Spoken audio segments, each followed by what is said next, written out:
Welcome to వైద్యం ఆరోగ్యం. నేను సింధూర. సంతానలేమితో బాధపడుతున్నారా? ఐవీఎఫ్ అంటే ఏంటి? ఐవీఎఫ్ ఎప్పుడు చేస్తారు? సంతానలేమికి ఐవీఎఫ్ ఎలా ఉపయోగపడుతుంది? ఇలా మనకున్న ఎన్నో రకాల సందేహాలను గురించి సవివరంగా తెలియజేయడానికి 49 హాస్పిటల్స్ డాక్టర్ శశిప్రియ గారు ప్రస్తుతం మనతో పాటు స్టూడియోలో ఉన్నారు. వారిని అడిగి మరిన్ని విషయాలు తెలుసుకుందాం. Hello doctor. హలో అండి. డాక్టర్, ఇన్ఫర్టిలిటీ అనగానే ఐవీఎఫ్ ట్రీట్మెంట్ గురించి మనం ఈ మధ్య వింటూ ఉన్నాము. అసలు ఐవీఎఫ్ ట్రీట్మెంట్ ప్రాసెస్ ఏంటి, ఐవీఎఫ్ అంటే ఏంటి, దాని గురించి ఒకసారి మనకి ఎక్స్ప్లెయిన్ చేయండి. జనరల్గా ఏంటి, మనకు ప్రెగ్నెన్సీ అంటే మనకు ఒక బేబీ క్యారీ చేయడంని ప్రెగ్నెన్సీ అని అంటాము.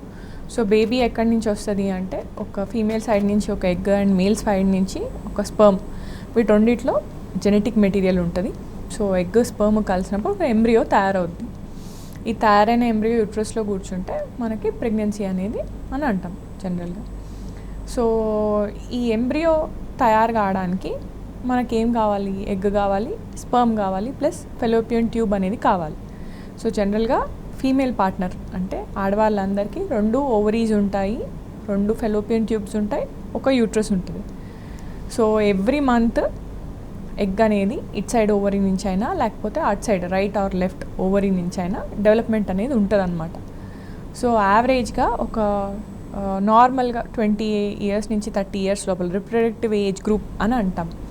సో ఈ ఏజ్లో ఉన్న వాళ్ళకి నార్మల్గా మెన్సెస్ ఎవ్రీ 28 to 35 డేస్ మధ్యలో పీరియడ్స్ వచ్చే వాళ్ళకి 10 ఫాలికల్స్ అనేది ఉంటుంది. ఫాలికల్ లోపల నుంచి మనకు ఓవం ఆర్ ఊసైట్ ఎగ్ అనేది రిలీజ్ అవుతూ ఉంటుంది ఎవ్రీ మంత్. కాకపోతే ఈ పీరియడ్స్ ఇర్రెగ్యులర్ ఉన్న వాళ్ళకి మరి ఎట్లా అని అంటే, ఇర్రెగ్యులర్ ఉన్న వాళ్ళకి కూడా మనం టైమింగ్ అనేది క్యాలిక్యులేట్ చేసుకోవాలి. ఇర్రెగ్యులారిటీ ఎట్లా ఉంది, 25 డేస్ కంటే తక్కువ వస్తుందా లేకపోతే 35 డేస్ కంటే ఎక్కువ వస్తుందా, దాన్ని బట్టి ఎగ్ రిలీజ్ అవుతుందా లేదా మనము క్యాలిక్యులేట్ చేయొచ్చు. సో అట్లనే మనకి స్పర్మ్స్ కూడా ఎవ్రీ 70 డేస్కి సైకిల్ ఉంటుంది అనమాట. సో ప్రతిరోజు కూడా ఎజాక్యులేట్ చేసే స్పర్మ్ బాడీలోంచి 70 డేస్ పెరుగుతుంటుంది. సో ఇట్లా ఎగ్ స్పర్మ్ కలిసేది మనకు ఫెలోపియన్ ట్యూబ్లో కలుస్తుంది. సో ఫెలోపియన్ ట్యూబ్లో కలిసి తయారైన బేబీ ఏదైతే ఉందో యూట్రస్లో కూర్చుంటుంది. సో ఇట్లా న్యాచురల్గా అవ్వట్లేదు అనుకోండి, రీజన్స్ మనకి ట్యూబల్ బ్లాకేజెస్ కావచ్చు. ఫెలోపియన్ ట్యూబ్లోనే బేబీ తయారవుద్ది కాబట్టి ఫెలోపియన్ ట్యూబ్ అనేది బ్లాకేజ్ ఉంటే న్యాచురల్గా ప్రెగ్నెన్సీ అనేది రాదు. సో అట్లనే ఎగ్లో ప్రాబ్లం ఉందనుకోండి, ఎగ్ విడుదలలో ప్రాబ్లం ఉంది, లేదా ఎగ్ క్వాలిటీ వైజ్ సరిగ్గా లేదు, ఎగ్కు ఒక లేయర్ ఉంటుంది, ఆ లేయర్ అనేది థిక్గా ఉందా అంటే పీల్ లాగా, ఒక ఆరెంజ్ ఎగ్ని మనం ఒక ఆరెంజ్ లాగా కంపేర్ చేసుకుంటే బయట పీల్ అనేది చాలా స్ట్రాంగ్గా ఉందనుకోండి, లోపలికి స్పర్మ్ అనేది వెళ్ళలేదు. సో అది కూడా ఒక రీజన్ కావచ్చు ఎగ్ స్పర్మ్ కలవకపోవడానికి. లేదా స్పర్మే వీక్గా ఉండొచ్చు, స్పర్మ్లో కదలిక ప్రాబ్లమ్స్ ఉండొచ్చు, లేదా స్పర్మ్ క్వాలిటీ సరిగ్గా ఉండకపోవచ్చు. ఇవి కొన్ని రీజన్స్ అన్నమాట ఎగ్ స్పర్మ్ కలవకపోవడానికి. సో ఇట్లా కలవట్లేదు అంటే డెఫినెట్గా మనము టెస్ట్ ట్యూబ్ బేబీ పద్ధతికి వెళ్ళాలి. సో దీంట్లో 2 రీజన్స్ ఉంటాయన్నమాట. ఒకటి ఏంటంటే మనకి ట్రీట్మెంట్స్ ఏవైనా కానివ్వండి, మనకు బేబీ అనేది లోపల తయారవుతుందా అంటే బాడీ లోపల తయారవుతుందా లేకపోతే బాడీ అవతల తయారవుతుందా. ఇన్ వివో అంటే ఏంటంటే మన బాడీ లోపల. సో న్యాచురల్గా ప్రెగ్నెన్సీ ప్లానింగ్ చేయాలంటే మనకు 2 పద్ధతులు. ఎగ్ రిలీజ్ అయ్యేటప్పుడు హస్బెండ్ వైఫ్ని కలవమని చెప్తాము. కాకపోతే దీంట్లో ఏంటంటే మనకు సర్విక్స్ అనే ఒక చిన్న పార్ట్ ఉంటుంది అనమాట, యూట్రస్కి ఒక డోర్ లాగా. సో ఆ డోర్ అనేది ఓపెన్ ఉన్నప్పుడు అంటే సర్వైకల్ స్టీనోసిస్ అని ఒక ప్రాబ్లం ఉంటుంది చాలామంది ఆడవాళ్ళకంటే, యూట్రస్ కింద భాగం అనేది డోర్ అనేది క్లోజ్డ్ ఉంటుంది అనమాట. సో అట్లాంటి వాళ్ళకు కూడా న్యాచురల్గా ప్రెగ్నెన్సీ రాదు. సో ఆ సర్వైక్స్ అనేది మనకు ఓపెన్ ఉంది అని తెలుసుకున్న తర్వాత, ట్యూబ్స్ అనేటివి మనం చెక్ చేసుకున్నాక ఓపెన్ ఉన్న తర్వాత ట్యాబ్లెట్స్ ఇచ్చి మనము ఎగ్ పెరుగుతుందా లేదా స్కానింగ్ చేసి చూస్తే మనకు తెలుస్తుంది. సో ఆ టైంలో వైఫ్ అండ్ హస్బెండ్ని కలవమని చెప్తాం. సో దీని ద్వారా మనకు ప్రెగ్నెన్సీ వస్తే ఓకే, ప్రెగ్నెన్సీ రాలేదు అంటే ఒక చిన్న పద్ధతి ఐయుఐ అని చేస్తాం. ఐయుఐ అంటే మ్యామ్, ఐయుఐ ప్రాసెస్ గురించి మీరు ఎక్స్ప్లెయిన్ చేసే ముందు ఒక కాలర్ ఉన్నారు, భరత్ గారు అనంతపూర్ నుంచి. హలో. హలో, నమస్తే అండి, డాక్టర్ గారు ఉన్నారు, మాట్లాడండి. మాట్లాడండి భరత్ గారు. మేడం, యాక్చువల్గా ఇప్పుడు మా వైఫ్ వచ్చేసి 8 months ప్రెగ్నెంట్ అండి. షీజ్ ఆల్సో వర్కింగ్, నేను కూడా వర్క్ చేస్తున్నా వన్ ఆఫ్ ద కంపెనీలో. బట్ థింగ్ ఏంటంటే ఎక్కువ కూర్చొని వర్క్ చేస్తూ ఉంటుంది అనమాట. డైలీ మేము విజిట్స్ ఎవ్రీ మంత్లీ ఇది కూడా విజిట్ వెళ్తున్నాము, హాస్పిటల్ చెకప్ అని తీసుకుంటున్నాం, ప్రాపర్గా ట్యాబ్లెట్స్ కూడా తీసుకుంటున్నాం. బట్ వెయిట్ వచ్చేసి కొంచెం లాస్ట్ మంత్ కన్నా ఈ మంత్ 1 kg తక్కువ ఏం చెప్తుంది మేడం. సో ఏమైనా ఎఫెక్ట్ అవుతుంది? ఏమన్నారు? బేబీ గ్రోత్ తక్కువ ఉందన్నారా? భరత్ గారు, మీ టీవీ వాల్యూమ్ తగ్గించి డాక్టర్ గారితో మాట్లాడండి. ఓకే ఓకే మేడం, ఇప్పుడు వినిపిస్తుందా? వినిపిస్తుంది, చెప్పండి. అదే మేడం, నేనేం చెప్తున్నా అంటే వెయిట్ లాస్ట్ మంత్ కన్నా ఈ మంత్ 1 kg తగ్గింది అని చెప్తున్నారు. ఇప్పుడు వచ్చేసి నెక్స్ట్ మంత్కి 8 months పడుతుంది. ఓకే, తన వెయిట్ తగ్గింది అంటున్నారా? అవునవును. ఓకే, సి మనం పెద్ద టెన్షన్ పడాల్సిన అవసరం ఏం లేదు. జనరల్గా ప్రెగ్నెన్సీలో వెయిట్ గెయిన్ ఏంటంటే ఒక 11 kgs నుంచి మనకి 15 kgs వరకు పెరగచ్చు. సో అంతకుమించి పెరగద్దు. So 7 to 11 kgs is also good. కాకపోతే ఏంటంటే ఈ మనం ప్రెగ్నెన్సీ పీరియడ్ని 3 months ఒక్కొక్క పీరియడ్ లాగా డివైడ్ చేస్తాం. 3 ట్రైమిస్టర్లు ఉంటాయి.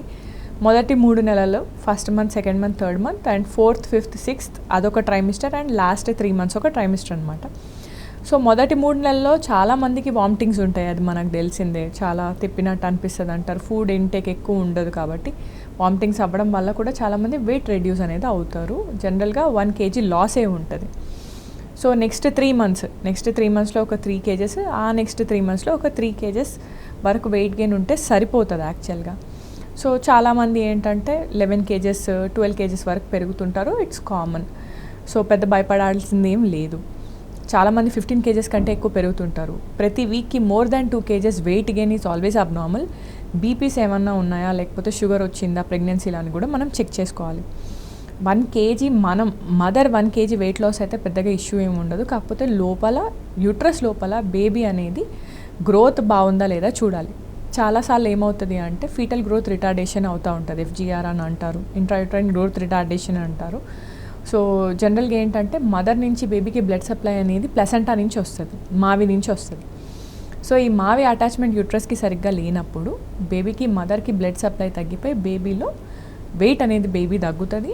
బేబీ ఉండాల్సినంత వెయిట్ ఉండదు. సో జనరల్గా ఫస్ట్ ట్రైమిస్టర్ కంప్లీట్ కాగానే 350 నుంచి 500 grams వరకు ఉండాలి బేబీ అనేది. నెక్స్ట్ 3 monthsలో ఒక 1.5 kg పెరగాలి. లాస్ట్ 2-3 weeksలో మాత్రమే ఇంకొక 500 grams కానివ్వండి, ఆర్ 2 to 3 kgs ఏదైతే బేబీ మనకు వెయిట్ పుడుతుందో అది లాస్ట్ 3 monthsలోనే వెయిట్ అనేది పుట్ ఆన్ అవుతుంది అనమాట. అంటే ఒక 6 months వరకు బేబీ 1.5 kg ఉండాలి. ఇట్లా ఉండకుండా తక్కువ ఉంటే డెఫినెట్గా ప్రాబ్లం ఉంది, అది మనం చూపించుకోవాలి. సో 1 kg వెయిట్ లాస్ అయితే పెద్ద మనం భయపడాల్సిన అవసరం అయితే లేదు. డాక్టర్, ఇందాక కాల్కి ముందు IUI ట్రీట్మెంట్ గురించి చెప్తున్నారు, అది ఒకసారి ఎక్స్ప్లెయిన్ చేయండి. ఎస్. సో ఇప్పుడు మనము న్యాచురల్గా కాలేదనుకోండి ట్యాబ్లెట్స్తో, దెన్ మనం IUI సజెస్ట్ చేస్తాము. దీనికి మనం సర్విక్స్ అనేది ఓపెన్ ఉండాలి, ప్లస్ ఫెలోపియన్ ట్యూబ్స్ కూడా మనకు ఓపెన్ ఉండాలి. ప్లస్ ఇంకా IUI మనకి ఎవరికి చేయొచ్చు అంటే మనకి స్పర్మ్ అనాలిసిస్ ప్రాబ్లం ఉంది అంటే స్పర్మ్ కౌంట్ కొంచెం తక్కువ ఉంది, కదలిక శాతం కొంచెం తక్కువ ఉంది. సపోజ్ 10 million కౌంట్ ఉంది. నార్మల్ కౌంట్స్ వచ్చేసి మనకి 15 నుంచి 20 million వరకు. దాంట్లో కౌంట్స్ మనకు 10 million ఉన్నాయి, మొటిలిటీ 20 to 30% ఉందనుకోండి, then we can go ahead, we can do an IUI. So sperms కొంచెం వాష్ చేసి మనం యూట్రస్ లోపలికి ఇంజెక్ట్ చేస్తున్నాం అనమాట. సో దీని ద్వారా న్యాచురల్గా మనం ట్రై చేసుకునే ప్రెగ్నెన్సీ కంటే ఒక 10% ఛాన్స్ ఎక్కువ ఉంటుంది. బికాస్ మనం ఫాలో అవుతున్నాం కదా, ఎగ్ రిలీజ్ అవుతుందా లేదా, ఎగ్ రిలీజ్ అవ్వని ఇంజెక్షన్ ఇచ్చి అదే టైంలో స్పర్మ్ని ఇంజెక్ట్ చేస్తున్నాం కాబట్టి బెటర్ సక్సెస్ ఉంటుంది.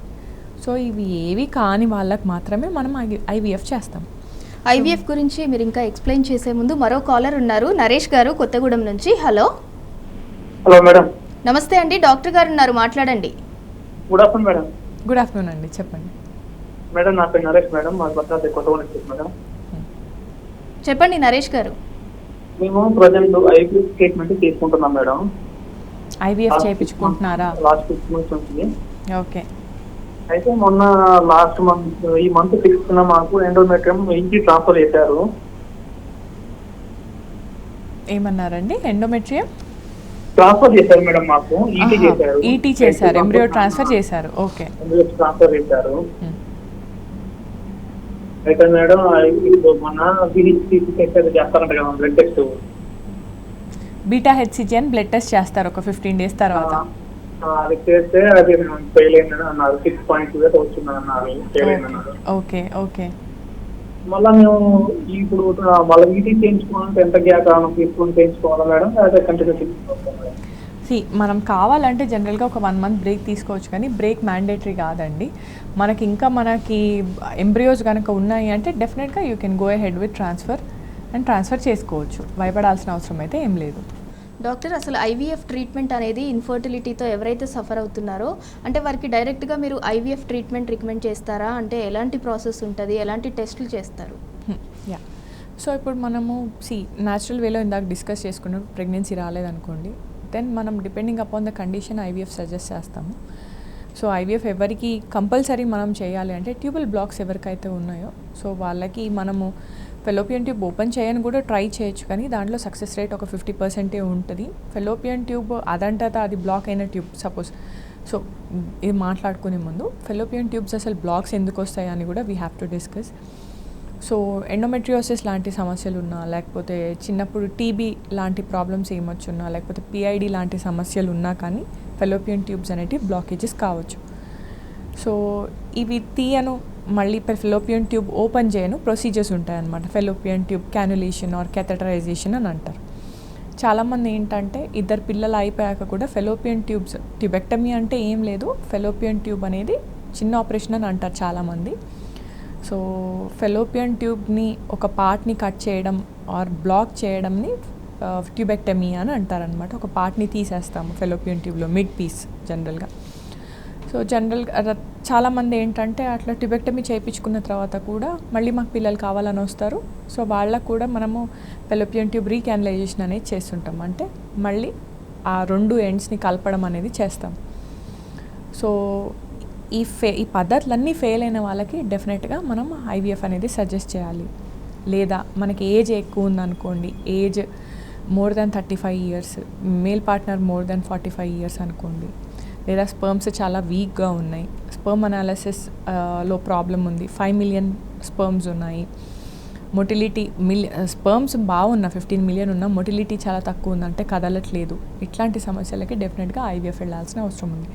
అట్లనే ఫీమేల్ పాయింట్ ఆఫ్ వ్యూలో ఫీమేల్ పార్ట్నర్ని కన్సిడర్ చేస్తే ఎగ్స్ ఎవరికైతే రిలీజ్ అవ్వట్లేదు, అంటే క్రానిక్ పీసీఓఎస్, క్రానిక్ యానోబులేషన్ అని అంటారు, అంటే చిన్న డోసేజెస్తోని మనకి ఎగ్ అనేది పెరగట్లేదు, రిలీజ్ కావట్లేదు, వీళ్ళకి డెఫినెట్గా ఐవీఎఫ్కి వెళ్ళాలి. సో అది కాకుండా ఎగ్స్ చాలా తక్కువ ఉన్నాయి, మనకు టైం తక్కువ ఉంది, న్యాచురల్గా 2-3 months చూశారు రాలేదు, మోర్ దాన్ 35 years అంటే వీళ్ళు కూడా ఐవీఎఫ్కి వెళ్ళాల్సిన అవసరం ఉంది. ఐవీఎఫ్ సక్సెస్ రేట్ ఏ విధంగా ఉంటుంది?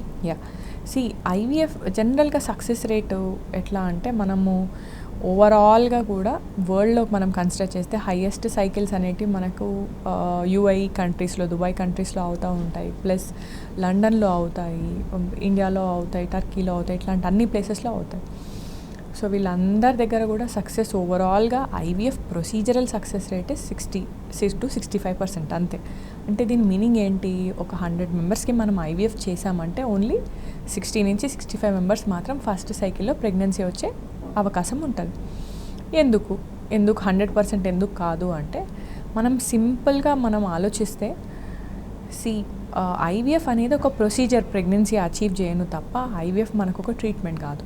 సపోజ్ మనకు ఫీవర్ వచ్చింది, జలుబు వచ్చింది అంటే స్పెసిఫిక్గా మనం యాంటీబయాటిక్ వేసుకోవడము, ఫీవర్ కంటే ఫీవర్ మెడిసిన్ వేసుకోవడం, ఒళ్ళు నొప్పులు ఉన్నాయంటే NSAIDs వేసుకోవడం, నొప్పుల మందులు వేసుకోవడం చేస్తాం. కాకపోతే ప్రెగ్నెన్సీ రావాలంటే మనకు మందులు ఉండవు కదా, ఎగ్ స్పర్మ్ అనేది 2 కలిపితే బేబీ తయారవుద్ది, అంటే ఒక కొత్త లైఫ్ అనేది క్రియేట్ అవుద్ది. మందులు వాడితే లైఫ్ క్రియేట్ కాదు కదా.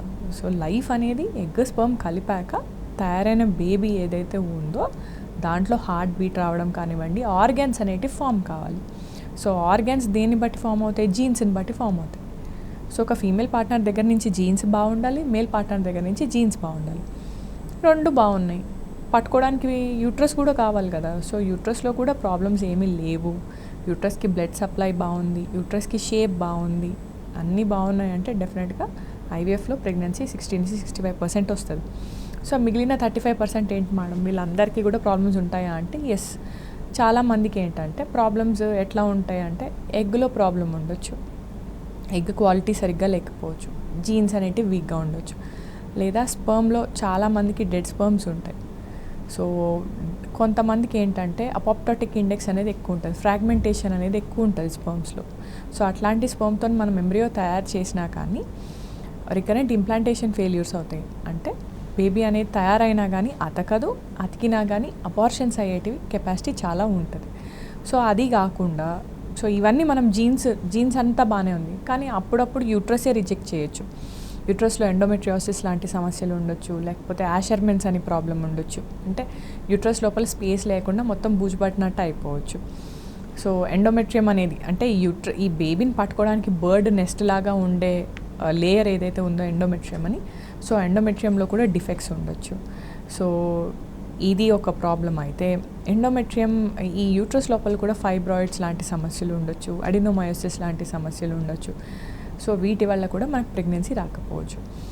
సో ఇవి పక్కన పెడితే ఇవి ఏమీ లేవు, అన్నీ బాగానే ఉన్నాయి, అయినా ప్రెగ్నెన్సీ రావట్లేదు అంటే రికరెంట్ ఇంప్లాంటేషన్ ఫెయిల్యూర్ కేసెస్లో జనరల్గా ఏంటంటే బాడీలో కూడా యాంటీబాడీస్ అనేటివి ఎక్కువ ఉంటాయన్నమాట. సో ఒక మదర్ బాడీలో యాంటీబాడీస్ ఎక్కువ ఉన్నాయనుకోండి, బేబీ పెట్టినా కానీ బేబీ ఒక ఫారిన్ బాడీ లాగా బేబీని బయటకు పుష్ చేస్తుంది, దానివల్ల కూడా బేబీ అతుక్కోదు. సో ఇవి రీజన్స్ అనమాట మనం ఐవీఎఫ్ సక్సెస్ కాకపోవడానికి.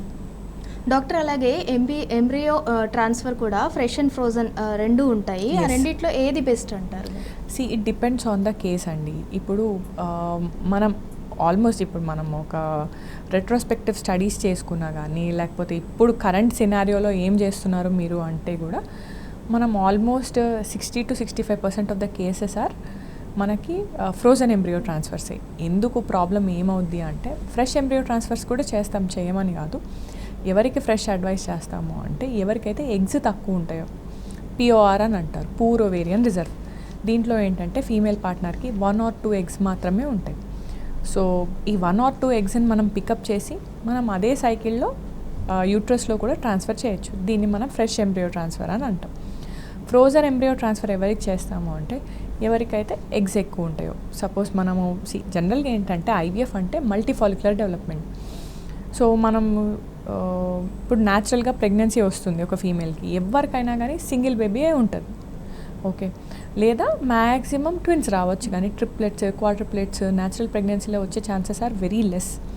ఎందుకు అంటే మన బాడీనే ఉన్న ఎగ్స్లో మంచి ఎగ్ని ఫిల్టర్ చేసి పెంచి ఫెలోపియన్ ట్యూబ్ దగ్గరికి రిలీజ్ చేస్తుంది. కానీ ఐవీఎఫ్ ప్రెగ్నెన్సీలో ఇప్పుడు మనం చూస్తున్నాము, మనం స్కానింగ్ చూసినప్పుడు మనకి ఎగ్ షెల్ కనిపిస్తుంది, కానీ దాని లోపల ఎగ్ అనేది మనం కంటితో చూడలేం కదా. So we don't know A egg ఎట్లా ఉందో. మన బాడీకి తగ్గేటట్టు మనము హార్మోన్ ఇస్తామన్నమాట. సో హార్మోన్ ఇచ్చినప్పుడు ఎగ్స్ అనేటివి మనకు డెవలప్ అవుతాయి. ఒక్క ఎగ్ డెవలప్మెంట్ కాదు, మల్టీఫాలిక్యులర్ డెవలప్మెంట్. ఒక 10 ఎగ్స్ పెరిగినాయి అనుకోండి, 10 ఫాలికల్స్ పెరిగితే దాంట్లో నుంచి మనకు 8 ఎగ్స్ రావచ్చు. ఆ 8లో మెచ్యూర్డ్ ఎగ్ లోకల్కి స్పర్మ్ పంపించినప్పుడు మోర్ దెన్ 5 ఎంబ్రియోస్ వచ్చే ఛాన్సెస్ ఉంటాయి. సో న్యాచురల్గా ఒకటే కదా పెరగాల్సింది ఎగ్. ఇక్కడ ఈ ఫీమేల్ బాడీలో మనం 5 ఎంబ్రియోస్ రావాలంటే ఒక 10 ఎగ్స్ పెరుగుతున్నాయి. సో బాడీలో హార్మోన్ లెవెల్స్ చాలా అప్స్ అండ్ డౌన్స్ ఉంటాయి. ప్లస్ ఏంటంటే యూట్రస్ కూడా మనకి కోఆర్డినేషన్ అనేది మిస్ అవుద్ది. ఈ హార్మోన్స్ వల్ల యూట్రస్ లోపల కూడా ఎండోమెట్రియం లేయర్ అనేది పీరియడ్స్ వచ్చేలాగా తయారైపోతుంది. సో ఈ రీజన్స్ వల్ల మనము అదే సైకిల్లో ట్రాన్స్ఫర్ చేయకుండా వీటిల్ని మనం ఫ్రీజ్ చేస్తున్నాం. ఫ్రీజింగ్ చేసి ఒక 1 month బ్రేక్ ఇచ్చినాక నెక్స్ట్ మంత్లో మళ్ళీ ఎండోమెట్రియం బాగుందా లేదా, యూట్రస్ లైనింగ్ బాగుందా, దాని రక్త సరఫరా బాగుందా చూసుకొని మనం ట్రాన్స్ఫర్ అనేది చేస్తుంటాం. సో ఇదొక రీజన్ అనుకుంటే, ఇంకొక రీజన్ ఏంటంటే చాలామందికి PCOS లాంటి కేసెస్కి ఏంటంటే చాలా ఎగ్స్ ఉంటాయి, ఓవరీ సైజ్ కూడా అంతే పెరుగుతుంది. అండ్ వీటన్నిటి రీజన్స్ వల్ల ఏంటంటే ఒక 1 month బాడీలో రెస్ట్ అనేది మనం ఇస్తే ఏంటంటే బాడీ మళ్ళీ రీసెట్ అవుతుంది. It will be able to maintain the pregnancy well. కాబట్టి ఒక 1 month బ్రేక్ ఇస్తామన్నమాట. డాక్టర్, ఇప్పుడు ఫర్ ఎగ్జాంపుల్కి మీ దగ్గర 2 క్లయింట్స్ వచ్చారు. ఒకళ్ళు కంప్లీట్ ఇన్ఫర్టిలిటీ ప్రాబ్లంతో వచ్చిన వాళ్ళు ఉన్నారు, ఇంకొకరికి అదర్ హెల్త్ ఇష్యూస్ కూడా ఉన్నాయి, లైక్ బీపీ, డయాబెటిక్, హార్ట్ లేదా కిడ్నీ అట్లాంటి ఇష్యూస్ ఉన్నాయి. ఇద్దరికి ట్రీట్మెంట్ సేమ్ ఉంటుందా, ఏమన్నా మీకు కొంచెం కాంప్లికేటెడ్ అనిపిస్తుందా? లేదండి. మనకు మీకు it's a very good question. చాలామంది ఏంటంటే ఇప్పుడు when I was doing obstetrics అంటే ప్రాక్టీస్ చేసేటప్పుడు ప్రెగ్నెన్సీస్ మనం ఫాలోఅప్ చేసేటప్పుడు ఏంటంటే ఆల్రెడీ పేషెంట్ ప్రెగ్నెంట్, తనకు మన దగ్గరకు వచ్చిన తర్వాత బీపీ ఉందా, షుగర్ ఉందా మనం డయాగ్నోస్ చేస్తాం. పేషెంట్కి ఆల్రెడీ బీపీ షుగర్ ఉంటుంది. సో బీపీ షుగర్ ఉన్న వాళ్ళకి it is not related with this. So బాడీలో ఎగ్ ప్రతి మంత్ పెరగడం రిలీజ్ కావడం అనేది కామన్. బీపీ ఉంటే ఎగ్ మీద ఏమైనా ఎఫెక్ట్ పడుతుందా అంటే పెద్దగా ఏం పడదు. షుగర్ ఉంటే బీపీ మీద ఎఫెక్ట్ పడుతుందా, షుగర్ ఉంటే ఈ ఎగ్స్ మీద ఏమైనా ఎఫెక్ట్ పడతాయా అంటే పడవచ్చు. ఎగ్ రిలీజ్ కావడంలో పెద్ద మనకు ఎఫెక్ట్ ఏం పడదు, కాకపోతే జన్యుపరమైన చేంజెస్ కావచ్చు. షుగర్ ఉన్నప్పుడు జన్యుపరమైన చేంజెస్ వచ్చి బేబీకి కూడా షుగర్ వచ్చే ఛాన్సెస్ ఉండొచ్చు, లేకపోతే సడన్గా ఐయుడీస్ కావచ్చు, లేదా డౌన్ సిండ్రోమ్ వచ్చే ఛాన్సెస్ ఎక్కువ ఉండొచ్చు. సో అట్లనే థైరాయిడ్ కూడా ఒక ప్రాబ్లం. సపోజ్ థైరాయిడ్ ప్రాబ్లం ఉంది మదర్కి, సో రికరెంట్గా అబార్షన్స్ అయ్యే ఛాన్సెస్ ఉంటాయి, సబ్ ఫర్టిలిటీ వచ్చే ఛాన్స్ ఉంటుంది. సో మేల్ పార్ట్నర్కి థైరాయిడ్ ఇష్యూస్ ఉన్నాయనుకోండి, కలయికలో ఇబ్బందులు కావచ్చు, సెక్షువల్ డిస్ఫంక్షన్స్ ఉండొచ్చు. సో అవి అసోసియేటెడ్ ఫ్యాక్టర్స్ ఉంటాయి తప్ప యాజ్ సచ్ ఈ ప్రాబ్లమ్స్ ఉండడం వల్ల మన బాడీలో ఫిజియాలజీ అనేది పెద్దగా డిస్టర్బెన్స్ ఏమి ఉండదు. అంటే పేషెంట్కి కూడా ఒకసారి మిస్క్యారేజ్ అయిన తర్వాత మళ్ళీ సెకండ్ టైం క్యారింగ్ అవ్వడానికి కూడా ప్రాబ్లం అవుతుందంటారా? ఒక్కసారి మిస్క్యారేజ్ అయితే పెద్దగా మనం వరి కావాల్సిన అవసరం లేదు. మనం ఫాలో అప్ చేసుకోవాలి, మిస్క్యారేజ్ ఎందుకు అయింది, ఏ మంత్లో అయిందో ఇంపార్టెంట్. సో జనరల్గా మిస్క్యారేజెస్ అనేటివి ఒక 5th month 6th 7th month వరకు మనము చూస్తుంటాము. సో ఇవి 2 రకాలుగా డివైడ్ చేస్తాం, మొదటి 3 నెలల, లేకపోతే 4th 5th 6th month. First 3 monthsలో abortions అవుతున్నాయి అంటే జనరల్గా ఏంటంటే జెనెటిక్ ప్రాబ్లమ్సే ఉంటాయి, జన్యుపరమైన లోపాలు ఉండడం వల్ల ఈ బేబీకి ఆర్గాన్సే సరిగ్గా ఫామ్ కాక అబార్షన్స్ అవుతుంటాయి. 4th month 5th month 6th మంత్లో ఏంటంటే యూట్రస్ అనేది బేబీని హోల్డ్ చేయలేక కూడా నార్మల్ బేబీ, అన్ని ఆర్గాన్స్ బాగున్నాయి, జీన్ పరమైన లోపాలు లేకపోయినా కానీ యూట్రసే బేబీని బయటకు పుష్ చేయొచ్చు. సో బేబీ 5th మంత్లోనే డెలివర్ అయితే లంగ్ డెవలప్మెంట్ సరిగ్గా ఉండదు కాబట్టి జనరల్గా బేబీ లాస్ అనేది అవుతూ ఉంటుంది. సో ఈ రెండిట్లో రీజన్స్ ఏంటి మనం తెలుసుకోవాలి. సో ఒకటే మిస్క్యారేజ్ అయితే వరిగా అనవసరం లేదు, కానీ రిపీటెడ్గా మిస్క్యారేజెస్ అవుతున్నాయి అంటే జీన్స్లో ప్రాబ్లం ఉండొచ్చు, లేకపోతే బాడీలో యాంటీబాడీస్ అనేటివి కూడా చాలా ఎక్కువ ఉండొచ్చు, యాప్లా సిండ్రోమ్స్ అని ఉంటాయి అన్నమాట. సో దాంట్లో ఏంటంటే మనకి క్లాటింగ్ మెకానిజం అనేది చాలా తొందరగా యాక్టివేట్ అవుద్ది, రక్తం గూడు కట్టడం అంటారు కదా, సో అది చాలా తొందరగా యాక్టివేట్ అయిపోతుంది కాబట్టి దాంట్లో కూడా అబార్షన్స్ అయ్యే ఛాన్సెస్ ఎక్కువ ఉంటాయి. డాక్టర్, ఎవరైతే ఇన్ఫర్టిలిటీ ప్రాబ్లంతో సఫర్ అవుతున్నారో వారికి ఐవీఎఫ్ ట్రీట్మెంట్ గురించి ఎక్స్ప్లెయిన్ చేసినందుకు thank you so much. Thank you. ఇది ఇవాల్టి వైద్యం ఆరోగ్యం. Stay tune.